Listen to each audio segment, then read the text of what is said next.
Loan తీసుకొని మొత్తం invest చేస్తాం, ఇంకా రిటర్న్స్ గురించి వెయిట్ చేయడమే. A few years later. ఇదేంటి అన్ని లెక్కలు అయితే చిల్లరే మిగిలింది. హలో ఎస్ఎఫ్ ట్రైబ్, ఇదే ఈరోజు కాన్సెప్ట్ లెవరేజింగ్. అదే తక్కువ ఇంట్రెస్ట్ కి లోన్ తీసుకొని ఎక్కువ రిటర్న్ వచ్చే దగ్గర ఇన్వెస్ట్ చేయడం. రీసెంట్ గానే నా ఫ్రెండ్ ఒకటి నాకు టెక్స్ట్ చేశాడు, అరే ఇప్పుడు ఫైనాన్షియల్ మార్కెట్స్ అన్ని డౌన్ ట్రెండ్ లో ఉన్నాయి కదా, నా దగ్గర చాలా గోల్డ్ ఉంది, ఆ గోల్డ్ అంతా నేను గోల్డ్ లోన్ లో పెట్టేసి 8% ఇంట్రెస్ట్ కి నేను మనీని అయితే తెచ్చుకుంటా, అండ్ ఆ అమౌంట్ నేను ఫైనాన్షియల్ మార్కెట్స్ లో ఇన్వెస్ట్ చేస్తే 12 to 14% రిటర్న్ అయితే వర్కౌట్ అవుతుంది, అండ్ ఎవ్రీ మంత్ నేను ఎస్ఐపి చేయాలనుకుంటున్న అమౌంట్ ఏదైతే ఉందో దానిని నేనైతే ఈఎంఐ పే చేసుకుంటా, ఇలా అయితే ఎక్స్ట్రాగా 4 to 5% రిటర్న్ వర్కౌట్ అవుతుంది కదా అన్నాడు. సరేలే ఏదో చెప్తున్నాడు కదా ఒకసారి క్యాలిక్యులేట్ చేసి చూపిద్దామని కూర్చునే లోపే ఇంకో టెక్స్ట్ మెసేజ్, ఈ గోల్డ్ లోన్ తీసుకున్నాక వచ్చే అమౌంట్ ని ఇన్వెస్ట్ చేస్తాను కదా, ఆ ఇన్వెస్ట్మెంట్ ని ప్లగ్ చేసి మళ్ళీ లోన్ తీసుకొని ఆ అమౌంట్ ని కూడా ఇన్వెస్ట్ చేస్తా అని. ఇలా అయితే ఇన్వెస్ట్మెంట్ అమౌంట్ తో పాటు వచ్చే రిటర్న్స్ కూడా పెరుగుతాయి కదా అని అన్నాడు.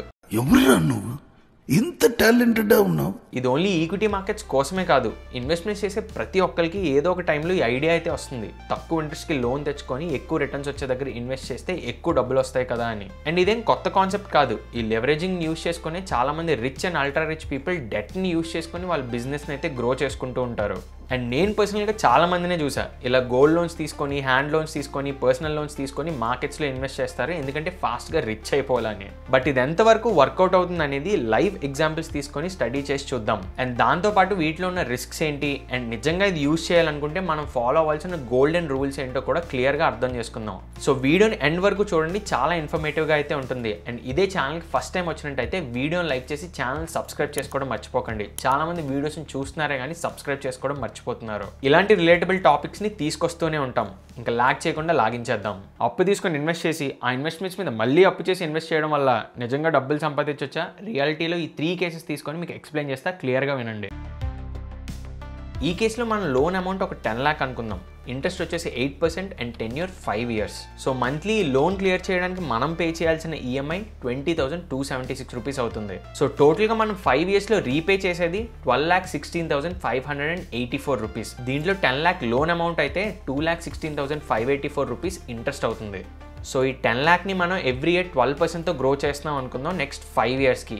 అప్పుడు ఈ మనీ ఎలా గ్రో అవుతుందో ఒకసారి చూద్దాం. సో 10 lakh 12%తో గ్రో చేస్తున్నట్టయితే 5 yearsలో టోటల్గా ఇన్వెస్ట్మెంట్ వాల్యూ వచ్చేసి 17,62,342 రూపీస్ అవుతుంది. దీంట్లో 10 lakh మన ఇన్వెస్టెడ్ అమౌంట్ కాబట్టి వచ్చిన రిటర్న్స్ చూసినట్టయితే 7,62,342 రూపీస్. అండ్ దీని మీద long term capital gain tax ఉంటుంది కాబట్టి ఆఫ్టర్ ట్యాక్స్ చూసినట్టయితే మనకు వచ్చే యాక్చువల్ రిటర్న్ 6,82,675 రూపీస్. అండ్ ఈ 5 years లో మనం పే చేసిన ఇంట్రెస్ట్ ఏదైతే ఉందో అది 2,16,500 రూపీస్ కాబట్టి నెట్ ప్రాఫిట్ చూసినట్టయితే after tax and interest 4,66,175 rupees. And in case 12% కాకుండా ఎవ్రీ ఇయర్ 14%తో గ్రో చేస్తున్నట్టయితే మనకు వచ్చే net profit after tax and interest ఏదైతే ఉందో అది 6,08,863 రూపీస్. సో ఇవి మనకి టోటల్గా 12% అండ్ 14%లో వర్కౌట్ అయ్యే యాక్చువల్ నెట్ ప్రాఫిట్ అయితే. అదే అసలు ఎలాంటి లోను తీసుకోకుండా అసలు ఈఎంఐ కూడా పే చేయకుండా డైరెక్ట్గా ఈ 20,267 రూపీస్ని ఎస్ఐపి చేసుకుంటే 5 yearsలో ఎంత అవుతుందో తెలుసా? సో ఎవ్రీ మంత్ 20,276 రూపీస్ని 5 yearsకి ఇన్వెస్ట్ చేసినట్టయితే ఇన్ కేస్ మనం చేసే ఎస్ఐపి 12% రేట్తో గ్రో అవుతున్నట్టయితే సో డైరెక్ట్ ఎస్ఐపి రూట్లో అయితే ఈ 5 yearsలో మనం చేసే టోటల్ ఇన్వెస్ట్మెంట్ 12,16,560 రూపీస్ అవుతుంది. దాని మీద రిటర్న్స్తో కలిపి ఫైనల్ గా వచ్చే వాల్యూ 16,44,457 రూపీస్. సో ఇక్కడ గెయిన్స్ వచ్చేసి 4,27,897 rupees. So after capital gains చూసినట్టయితే మనకు వచ్చే నెట్ ప్రాఫిట్ 3,90,035 రూపీస్. ఈ కేసులో ఎలాంటి ఈఎంఐ లేదు కాబట్టి మనకు వచ్చే రిటర్న్స్ లో ఓన్లీ క్యాపిటల్ గెయిన్స్ పే చేస్తే సరిపోతుంది, మిగిలిందంతా నెట్ ప్రాఫిట్ లాగే కన్సిడర్ చేయొచ్చు. అండ్ ఇదే ఎస్ఐపి అమౌంట్ ఇన్ కేస్ 14%తో కాంపౌండ్ అవుతున్నట్టయితే మనకు వర్కౌట్ అయ్యే నెట్ ప్రాఫిట్ వచ్చేసి 4,62,996 రూపీస్. సో ఈ 12% కేసులో మనం లోన్ తీసుకుని లంసమ్ అమౌంట్ ని ఇన్వెస్ట్ చేయడం వల్ల మనకి 5 yearsలో డైరెక్ట్ ఎస్ఐపి రూట్ తో కంపేర్ చేస్తే వర్కౌట్ అయ్యే రిటర్న్ ఎంతో తెలుసా? 76,140 రూపీస్. అదే 14% కేసులో అయితే మనకు వర్కౌట్ అయ్యేది 1,45,000. నెక్స్ట్ కేసు డిస్కస్ చేసుకునే ముందు ఒక చిన్న కాన్సెప్ట్ అయితే మీకు అర్థం అవ్వాలి, అదే లోన్ అగైన్స్ సెక్యూరిటీస్. మన పోర్ట్ఫోలియోలో ఉన్న స్టాక్స్ని అండ్ మ్యూచువల్ ఫండ్ యూనిట్స్ని కూడా మార్టగేజ్లో కన్సిడర్ చేసి బ్యాంక్స్ అండ్ ఎన్బిఎఫ్సిస్ అయితే లోన్స్ ఇస్తూ ఉంటాయి. ఈ loan stocks and equity mutual funds ఏవైతే ఉన్నాయో వాటికి up to 50% of the current market value, and అదే డెట్ ఫండ్స్ అయితే రిస్క్ తక్కువ ఉంటుంది కాబట్టి up to 80% of the fund వాల్యూని అయితే లోన్గా ప్రొవైడ్ చేస్తూ ఉంటాయి. ఇన్ కేస్ డెట్ ఫండ్స్ అంటే ఏంటో తెలియకపోతే ఎండ్ కార్డ్లో వీడియో ఉంచుతా చూడండి, చాలా హెల్ప్ఫుల్ అవుతుంది. యూజువల్గా ఈ లోన్స్కి ఇంట్రెస్ట్ రేట్స్ అనేవి 9 to 12% వరకు అయితే ఉంటాయి. వన్స్ మన దగ్గర ఉన్న స్టాక్స్ కానీ మ్యూచువల్ ఫండ్స్ కానీ యూజ్ చేసి లోన్ తీసుకుంటే అంటిల్ అన్లెస్ ఆ లోన్ పే చేసేంత వరకు మనం మ్యూచువల్ ఫండ్స్ని స్టాక్స్ని అయితే సెల్ చేయడానికి అవ్వదు. అది రీపే చేశాక మాత్రమే మనం సెల్ చేయడం అయితే అవుతుంది. సో ఇది సింపుల్ గా ఈ లోన్ అగైన్స్ సెక్యూరిటీస్ అంటే. సో ఇప్పుడు దీన్ని కూడా కన్సిడర్ చేసి లెవరేజింగ్ కాన్సెప్ట్ ని ఒకసారి ఎక్స్ప్లోర్ చేసి అయితే చూద్దాం. దానికన్నా ముందు వీడియోని లైక్ చేయండి. ఇప్పుడు కేస్ 2 అయితే స్టడీ చేద్దాం. ఫస్ట్ కేసులో మనం ఏమనుకున్నాం, 10 lakh రూపీని 8% ఇంట్రెస్ట్కి లోన్ తీసుకొని వచ్చి 20,276 రూపీస్ని అయితే ఈఎంఐ పే చేస్తున్నాం 5 years అని అనుకున్నాం కదా. సో ఇప్పుడు 10 lakh ఏదైతే ఉందో దాంట్లో 50% ఆఫ్ ది అమౌంట్ని లోన్ అగైన్స్ సెక్యూరిటీగా తీసుకుంటే టోటల్గా మన ఇన్వెస్ట్మెంట్ వాల్యూ 15 lakh అయితే అవుతుంది. ఈ కేసులో ఒక ఈఎంఐ కాదు, 2 ఈఎంఐలు పే చేయాల్సి ఉంటుంది. ఎందుకంటే ఫస్ట్ది మనం తీసుకున్న 10 lakh అయితే సెకండ్ది మనం తీసుకున్న లోన్ అగైన్స్ సెక్యూరిటీస్కి. సో ఈ 50% ఆఫ్ ద వాల్యూ అంటే 5 lakh ఏదైతే ఉందో దీని ఇంట్రెస్ట్ రేట్ వచ్చేసరికి 10.5%. ఈఎంఐ అమౌంట్ అయితే 10,747 రూపీస్ అవుతుంది. సో టోటల్గా 5 yearsలో మనం ఈ లోన్ అగైన్స్ సెక్యూరిటీ గురించి పే చేసే ఇంట్రెస్టే 1,44,000 అవుతుంది. సో ఈ కేసులో మనం పే చేయాల్సిన మంత్లీ ఈఎంఐ 31,023 రూపీస్. ఇప్పుడు 10 lakh కాదు ఇన్వెస్టెడ్ అమౌంట్, 15 lakh అవుతుంది కాబట్టి 12% కేసులో అండ్ 14% కేసులో ఎలా గ్రో అవుతుందో ఒకసారి చెక్ చేద్దాం. సో ఈ 15 lakh వాల్యూ 12% రిటర్న్తో గ్రో అవుతున్నట్టయితే 5 years తర్వాత మనకు ఉండే ఎండ్ వాల్యూ 26,43,513 రూపీస్. దీంట్లో ఓన్లీ రిటర్న్సే చూసినట్టయితే 11,43,500 రూపీస్ అవుతుంది. అండ్ ఆఫ్టర్ ట్యాక్స్ చూసినట్టయితే ఈ అమౌంట్ 10,16,199 రూపీస్ అవుతుంది. అండ్ దీంట్లో మళ్ళీ మనం పే చేసిన ఇంట్రెస్ట్ ఏదైతే ఉందో అది కూడా డెబిట్ చేయాలి కదా. సో టోటల్గా net profit after tax and interest చూసినట్టయితే 6,55,699 రూపీస్ అవుతుంది. ఇదే ఇన్వెస్ట్మెంట్ 14% పర్ యానంతో గ్రో అవుతున్నట్టయితే net profit after tax and interest 8,69,731 rupees అవుతుంది. సో ఈ రిటర్న్స్ గురించి మనం ఎవ్రీ మంత్ 31,023 రూపీస్ అయితే ఈఎంఐగా పే చేసుకుంటూ వచ్చాం. ఈఎంఐ లేకుండా ఇదే 31,023 రూపీస్ ని ఎవ్రీ మంత్ డైరెక్ట్ గా ఎస్ఐపి రూట్ లో ఇన్వెస్ట్ చేస్తుంటే అప్పుడు ఎలా గ్రో అవుతుందో ఒకసారి చెక్ చేద్దాం. ఈ కేసులో మంత్లీ అమౌంట్ 31,023 రూపీస్ కాబట్టి 5 years కి టోటల్ గా మనం ఇన్వెస్ట్ చేసే అమౌంట్ 18,61,380 రూపీస్ అవుతుంది. 12%లో అయితే మనకు దీని మీద వచ్చే రిటర్న్ 6,54,697 రూపీస్. సో టోటల్ గా నెట్ గెయిన్ ఆఫ్టర్ ట్యాక్స్ చూసినట్టయితే 5,88,485 రూపీస్ అవుతుంది. అదే 14% కేసులో చూసినట్టయితే అరౌండ్ 7 lakh రూపీస్ అయితే అవుతుంది. సో ఈ leverage plus loan against security investment ఏదైతే ఉందో దాంతో డైరెక్ట్ ఎస్ఐపి రూట్ ని కంపేర్ చేసినట్టయితే ఇన్ కేస్ గ్యారంటీగా 12% రిటర్న్ వర్కౌట్ అయ్యి ఉంటే మనకి అడిషనల్ గా 67,214 రూపీస్ అయితే వర్కౌట్ అవుతుంది. అదే 14% కేసులో అయితే 1,69,613 రూపీస్ మనకి అడిషనల్ గా జనరేట్ అయ్యే రిటర్న్. సో ఇది కేస్ 2 అయితే.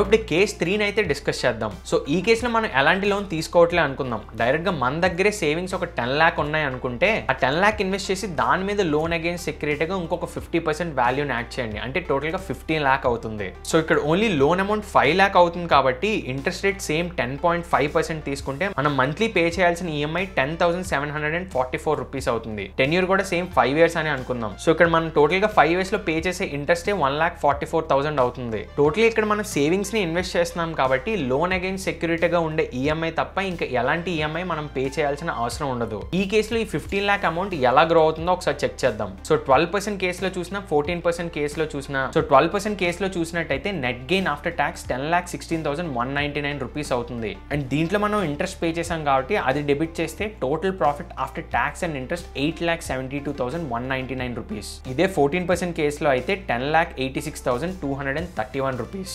అసలు లోన్ అగైన్స్ సెక్యూరిటీ తీసుకోకుండా మన దగ్గర ఆల్రెడీ ఆ 10 lakh సేవింగ్స్ ఉంటే దాన్ని లంసమ్ ఇన్వెస్ట్ చేసాం అనుకుందాం. ఇక్కడ ఎలాంటి ఈఎంఐ లేదు కాబట్టి మనమే ఎవ్రీ మంత్ ఒక 10,447 రూపీస్ ని ఎస్ఐపి చేస్తున్నాం అనుకుందాం. సో 5 years తర్వాత 12% అండ్ 14% కేసులో ఈ అమౌంట్ ఎలా గ్రో అవుతుందో ఒకసారి చూడండి. సో 12% కేసులో అయితే ఆఫ్టర్ ట్యాక్స్ నెట్ గెయిన్ చూసినట్టయితే 8,81,125 రూపీస్ అవుతుంది. అదే 14% కేసులో అయితే 10,63,360 రూపీస్ అవుతుంది. ఇప్పుడు ఈ రెండు కేసెస్ ని కంపేర్ చేస్తే 12% 10% కేసులో మనకి ఈ లోన్ అగైన్స్ సెక్యూరిటీ వల్లే near to 9,000 rupees negative return అయితే వర్కౌట్ అవుతుంది. అదే 14% కేసులో అయితే మనకి అడిషనల్ గా ఈ 5 years లో జనరేట్ అయిన రిటర్న్ ఎంతో తెలుసా? జస్ట్ 22,000.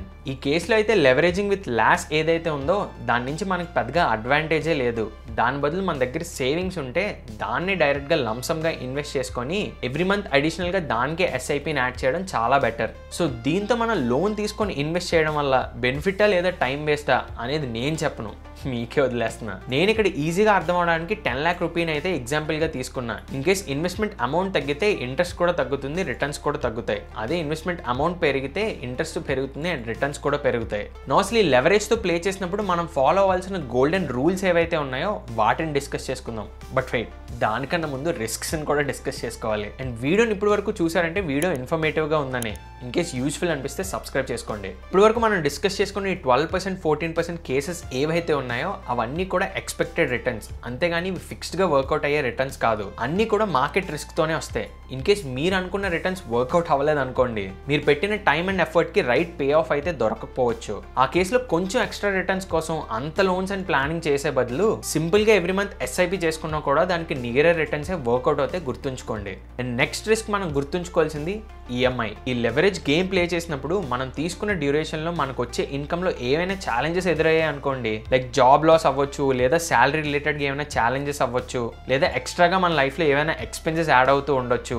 ఇలాంటివి జరిగినప్పుడు మనకి EMI పే చేయాలంటే ఎక్స్ట్రా బర్డెన్ అయితే అవుతుంది. అందుకే ఇలాంటివి ప్లాన్ చేసినప్పుడు తప్పకుండా మీ దగ్గర ఒక ఎమర్జెన్సీ ఫండ్ అయితే ఉండేలా అయితే ప్లాన్ చేసుకోండి. ఇన్ కేస్ ఆ ఎమర్జెన్సీ ఫండ్స్ ఎలా బిల్డ్ చేసుకోవాలో తెలియకపోతే దాని మీద కూడా మనం ఒక వీడియో చేసాం, ఒకసారి లుక్ చేయండి. బికాజ్ మనకి హోప్ఫుల్లీ గెయిన్స్ వస్తాయి అనుకుంటే పెయిన్ఫుల్ గా EMIs అయితే కంపల్సరీ కట్టాల్సి ఉంటుంది. చాలా సార్లు మనం వేసుకున్న ప్లాన్లు, క్యాలిక్యులేషన్స్ స్క్రీన్ మీద, పేపర్ మీద బాగానే కనిపిస్తాయి, కానీ అది ఎగ్జిక్యూట్ చేసే టైంలో చాలా ఎర్రర్సే అవ్వచ్చు. ఆ ఎర్రర్స్ వల్ల మనకు వచ్చే రిటర్న్ మీద కూడా ఇంపాక్ట్ ఉంటుంది. అప్పుడు మనకి అడిషనల్ గా ఏదైతే రిటర్న్ వర్కౌట్ అవుతుంది అని అనుకుంటామో అంత రిటర్న్ వర్కౌట్ అవ్వకపోవచ్చు. సో మీరు పెడుతున్న టైం, ఎఫర్ట్, EMI, స్ట్రెస్ ఇవన్నిటికీ ఆ వచ్చే రిటర్న్స్ వర్తా కాదా అనేది ఒకసారి ఆలోచించి అయితే డెసిషన్ తీసుకోండి. ఇన్ కేస్ నిజంగా మీకు లెవరేజ్ గేమ్ ప్లే చేయాలనుకుంటే కొన్ని గోల్డెన్ రూల్స్ అయితే చెప్తా, ఇవి మీకు హెల్ప్ అవ్వచ్చు. ఇన్ కేస్ తప్పకుండా లోన్ తీసుకొని ఇన్వెస్ట్ చేద్దాం అని ఫిక్స్ అయినట్టయితే మీరు తప్పకుండా మీ రిస్క్ మేనేజ్మెంట్ అయితే ప్రాపర్ గా క్యాలిక్యులేట్ చేసుకోవాలి. ఎందుకంటే మీరు ఇన్వెస్ట్ చేసిన మనీ ఏదైతే ఉందో అది అనుకున్నంత రిటర్న్ ని జనరేట్ చేయకపోయినా కూడా మీరు ఎక్కువగా వరీ అవ్వకూడదు. సో మీరు పర్సనల్ గా ఎంతైతే మనీతో రిస్క్ తీసుకోగలరో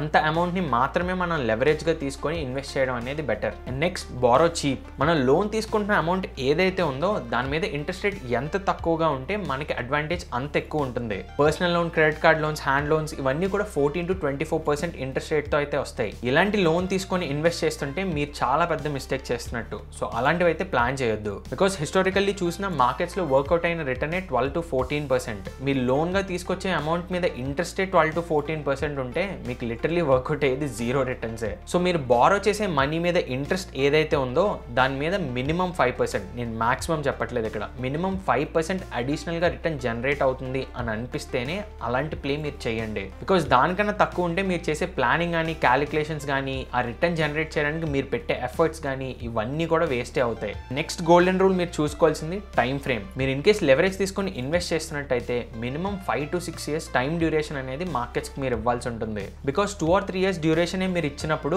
ఆ రిటర్న్స్ జనరేట్ చేయడానికి మీ మీద ప్రెషర్ అయితే చాలా ఉంటుంది. బికాజ్ మార్కెట్ ఎప్పుడు కూడా ఫిక్స్డ్ గా పర్ఫామ్ చేయదు కాబట్టి. అందుకే మీరు లెవరేజ్ రూట్ లో ఇన్వెస్ట్ చేసినట్టయితే ఆ ఇన్వెస్ట్మెంట్ కి మంచి టైం అనేది మీరు ఇవ్వాల్సి ఉంటుంది, గుర్తుపెట్టుకోండి. అండ్ అన్నిటికన్నా biggest rule, never get in to unregulated products. చాలా మంది చేసే తప్పు ఏంటంటే అన్రెగ్యులేటెడ్ ప్రోడక్ట్స్ లో ఇన్వెస్ట్ చేయడం. లో ఇంట్రెస్ట్ కి లోన్ తీసుకుంటున్నాం ఓకే, బట్ ఆ మనీని తీసుకొని వెళ్ళి అసలు రెగ్యులేషనే లేని ప్రోడక్ట్స్ లో ఇన్వెస్ట్ చేస్తూ ఉంటారు. లైక్ హ్యాండ్ లోన్స్ అవ్వచ్చు, చిట్స్ అవ్వచ్చు, కొంతమంది బెట్టింగ్ యాప్స్ లో కూడా పెడుతూ ఉంటారు. సో ఇలాంటి అన్రెగ్యులేటెడ్ ప్రోడక్ట్స్ ఏవైతే ఉన్నాయో వాటి వల్ల మీకు రిస్కే తప్ప రిటర్న్స్ అనేవి ఉండవు. అండ్ మన క్యాలిక్యులేషన్ లో తీసుకున్న 12%, 14% కూడా సబ్జెక్ట్ టు మార్కెట్ రిస్క్. అది ఫిక్స్డ్ గా వర్కౌట్ అవుతుందని ఏం లేదు. సో మీరు లో ఇంట్రెస్ట్ కి తెచ్చుకున్న అమౌంట్ ఏదైతే ఉందో అది కంప్లీట్ గా రెగ్యులేషన్స్ ఉన్న ప్రోడక్ట్ లో ఇన్వెస్ట్ చేయడమే బెటర్. అండ్ దాంట్లో ఉన్న రిస్క్స్ ని, రిటర్న్స్ ని కూడా కంప్లీట్ గా అర్థం చేసుకున్నాకే ఇన్వెస్ట్మెంట్ డెసిషన్ అయితే తీసుకోండి. ఇన్ కేస్ ఇవన్నీ నాకు అర్థం అవ్వట్లే, చాలా కాంప్లికేషన్ గా ఉంది అనిపిస్తే అన్నీ మర్చిపోయి సింపుల్గా ఎస్ఐపి చేసుకోవడం చాలా సుఖం. అండ్ నా పర్సనల్ ఎక్స్పీరియన్స్ ఈ లెవరేజింగ్ రిలేటెడ్గా షేర్ చేయాలంటే కొన్ని ఇయర్స్ బ్యాకే నేను లోన్ తీసుకొని ఇన్వెస్ట్ చేయడం ఇవన్నీ కూడా ట్రై చేశా. బట్ దాని నుంచి పెద్దగా వర్కౌట్ అవుతున్న రిటర్న్ అయితే నాకు ఏం కనిపించలే. అండ్ దానికి తోడు ఎక్స్ట్రాగా ఈఎంఐ స్ట్రెస్లు కూడా అనిపించేవి.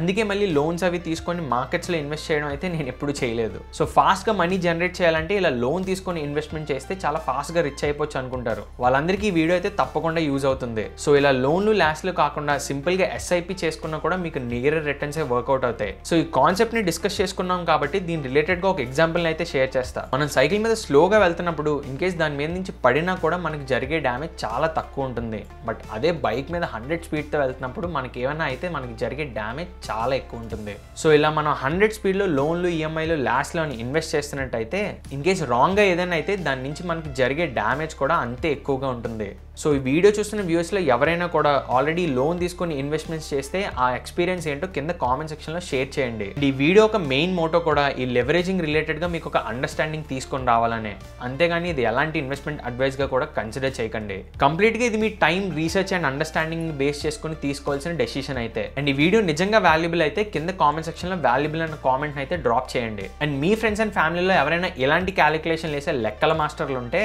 వాళ్ళకి ఈ వీడియోని అయితే షేర్ చేయండి. ఇంకొక వీడియోతో మళ్ళీ కలుద్దాం. Till then bye bye, take care.